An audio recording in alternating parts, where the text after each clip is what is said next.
because that's the case, that also gives us the option to be able to do it on our phones. And there is an app that they will have that'll make it much easier to just clock in and clock out. And right now, of course, the app is not ready. So you can open up just a web browser on your phone and clock in and out that way. So I think that'll make it a little easier. So you, like bus riders, when you come in the morning, you can just, as soon as you get here, make sure you get on your phone, clock in, and then you can get on the bus. So you don't have to come in the building and all that. So I think that'll make things a little easier, at least. Ideally, what I'm trying to make happen is that we can have 1 or 2 sensors that you can come in and just use your badge and it'll punch you with your badge that way. That's what I'm wanting to make happen. So hopefully we can coordinate that. I think that would be by far the best. So, so like I mentioned, and you'll notice on the screen, it's kind of hard to see, and I'm actually going to move this since I'm now looking at it. So you can see on the screen that the Parallels icon is in the corner. So I'm not in Parallels. I have not logged into Parallels. And I think that's important to know, so it saves us 10 minutes so we can clock in. And what you do, so open up your browser, and then it's been posted all over, but it's valleycares.ultipro.com. So it's through Ultipro, but we have our own little portal, and that's how we will get in. If there's issues, I found it's a little easier with Google Chrome. I was able to open it on my tablet through this internet browser, but on my computer in my office I can't. I don't know why. So you might just have to, depending on the computer you're on, you're going to have to kind of play with it, because I'm not sure what the answer is, but just know that I've gotten it to work on both. And when you go there, for each device, and I think, Amy, you posted a question about that you were checking that, like, because it'll want an access code when you use a new device. And when you check something, you know, remember me for 30 days type of a thing. The thing that frustrates me most with Parallels is the fact that none of my preferences save. I can't save bookmarks. I can't save anything on my, like, if I move things around on my desktop. I can't save anything with preferences, and that's a preference. So if you're not logged into Parallels, it shouldn't have an issue. As long as you're on the same device every time, then you shouldn't have that issue. And just remember, when you log in here, you're using your email, but then it's at vmh.com, not your normal email at Valley Cares. And VMH for Valley Mental Health back in the day. So when you log in, and sorry, it's maybe not the easiest to see, so we'll try to do our best here. And I would encourage everybody after this at some point, maybe tomorrow or whatever. What's nice is you can log on anywhere. It's online. Just sit down for a few minutes and go through and see what questions you might have or what you don't understand about it. But essentially, it's really pretty user-friendly. And this, for those of you who don't know, this is replacing all of our different HR systems. So we won't have TimeForce, and we won't have iSolved, and we won't have Relias. We won't have any of those other programs. It's all through this program, which is really nice to just have in one spot. So the biggest thing, there's this main screen, and what I would recommend everyone to do, you've got these black icons here as kind of your preferences, and you can see there's an X you can delete ones you're not interested in, or you can add. And what I would recommend is, so I would add here and select a link and go down to the time clock entry, because that's when you're going to be using most to clock in and out. That way you don't have to go into a menu, you don't have to do anything, you just hit this and it takes you right to where you clock in and out. So I think that's the most important one to know. So when you click on time clock entry, it takes you slowly to this page. And so it'll have your name, punch, and transfer. Transfer is only used if you're working in multiple units that you need to clock out of one unit and into another unit, so it shouldn't be applicable here. So you're just going to click punch when you get here in the morning, for lunch, out, whatever it is, and it'll tell you when your last punch was. So one thing about this system, though, to know is sometimes you'll come in and and this is something I'll need more clarification on from HR. Sometimes you'll come in and you'll punch just so that you're able to make an adjust. Like you've got to punch and then you want somebody to go in and change it at a later time or whatever. The way this works is if you punch in 2 times within 5 minutes, that second time overrides the first time. So I think there's a 5-minute window. So just know that if you go in, if you clock out within 5 minutes, it just overrides your first punch, just so there's not super confusion on it. However, the way the system also works is you want to continue to punch in and out like normal. If you miss a punch in the morning, then punch out later that day like normal. And at first, it's going to look like chaos because everything is off, but as soon as you put in, your supervisor puts in that punch that you missed, it'll adjust everything. So you don't have to go through and like tweak every punch one by one. So that's the quickest way to punch in and out. And the way this is designed, if you come up to menu, the other thing you can do if you wanted this cute heart is your favorites.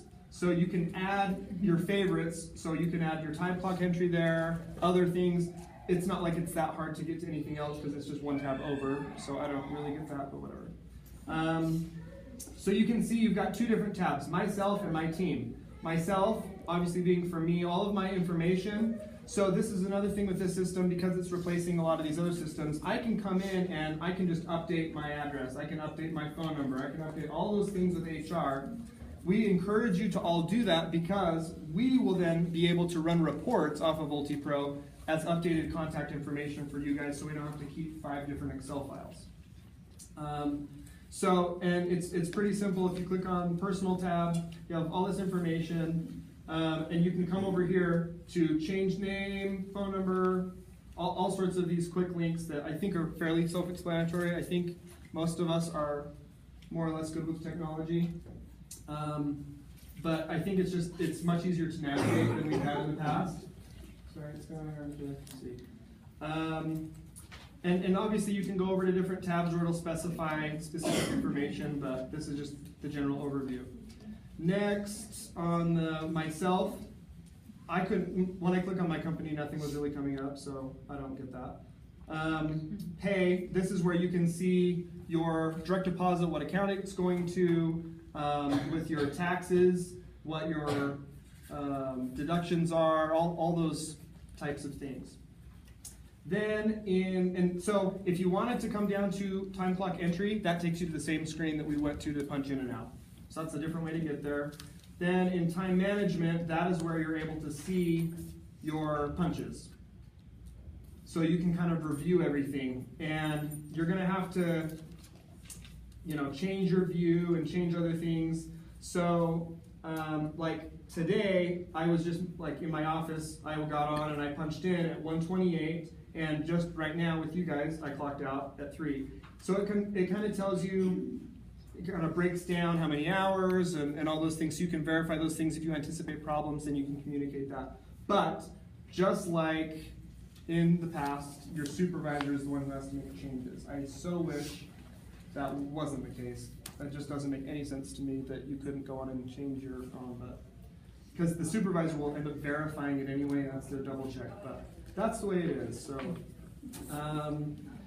so just looking through these different filters and what else you want to see. Obviously, if there's other things that specifically we're not covering, you have questions about, come to me, or there's the Ultipro channel to ask questions as we get into this. So you've got this attendance tab within this time management, and then there's a scheduler. And the scheduler is dealing with your time off requests. So that's how you're going to manage all your time off requests. So here, you can add a PTO request, and then you're going to come in and talk about what it is. You're going to do paid time off. You're going to enter from when to when, any other notes. And then the save icon, you have to make sure to save as well. I think for the majority of the staff, that is pretty much the bulk of what you need to know with clocking in and out and requesting time off. For supervisors, then the My Team tab is more applicable, because that's where you're going to need to go on and you're going to need to look at your staff and approve time cards and make corrections to those time cards, and everything looks the same when you go and pull up their time cards. It looks like what we just looked at. So one thing I would look at doing, so my organization view, that is pretty much like, okay, here you are as a supervisor, and here's everyone who's under you. Mine is a joke. These are people from Tooele. We've got 1, 2, 3. But then I've got Skylar, I've got Callie. I mean, so these people still show that I am their supervisor. That's because that's what we generically put on an offer letter when we're not sure what classroom placement.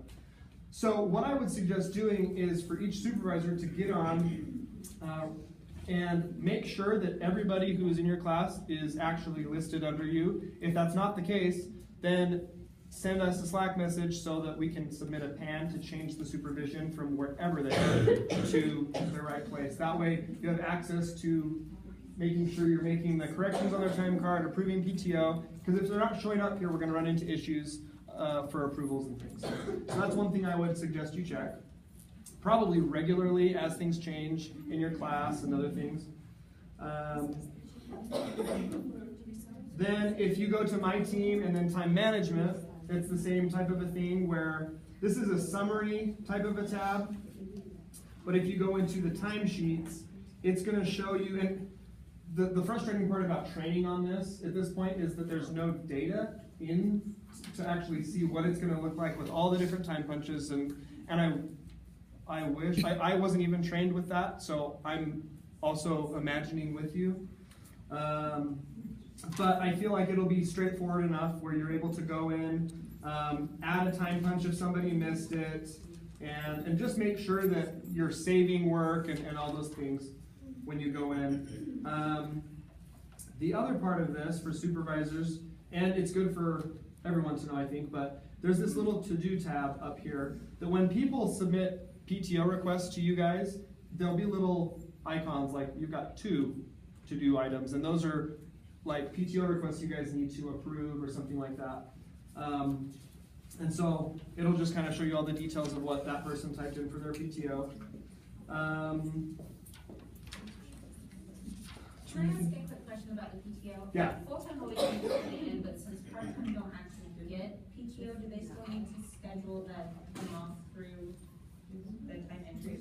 Yes, I think just because it's not paid leave, it's good from a scheduling perspective, and sometimes I think there would be issues with with miscommunication of, well, I thought I told you I was going to be gone these days, or this. Like, we've got it all spelled out on the calendar of who's in our class and who's not, and I think the more communication we have and the more documentation we have for that stuff, the better. But obviously there's not a paid element to that time off, but I feel like it's still a good process to have. You're still approving when people are here and when they're not here. Great question. It doesn't let you actually do it if you don't want to use your PTO, because I have the problem in the time that we use now. You can't request time on it if you're not using pay. I think, but that was with TimeForce? Yeah, so I don't know if this. Yeah, I think from what I was told, I'll double check this for sure, but from what I was told in this system, you should still be able to. And also one other thing with PTO, if you guys have made requests from Monday on with PTO, go in and double check. And from what I've heard, nothing transferred PTO-wise into this system. So obviously if it's already been approved, make sure that your supervisor knows to just go in and reapprove it into this system. I don't know why it wasn't transferable. I have no idea what the deal was, but just for the sake of not having miscommunication so that everyone understands that nobody really has any PTO approved in this system. So if you've got vacations already planned and PTO that's already been approved, just reapprove it in this system.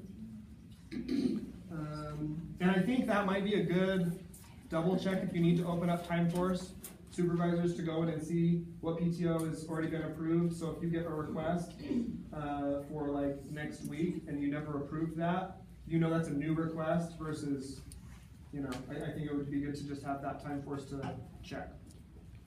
I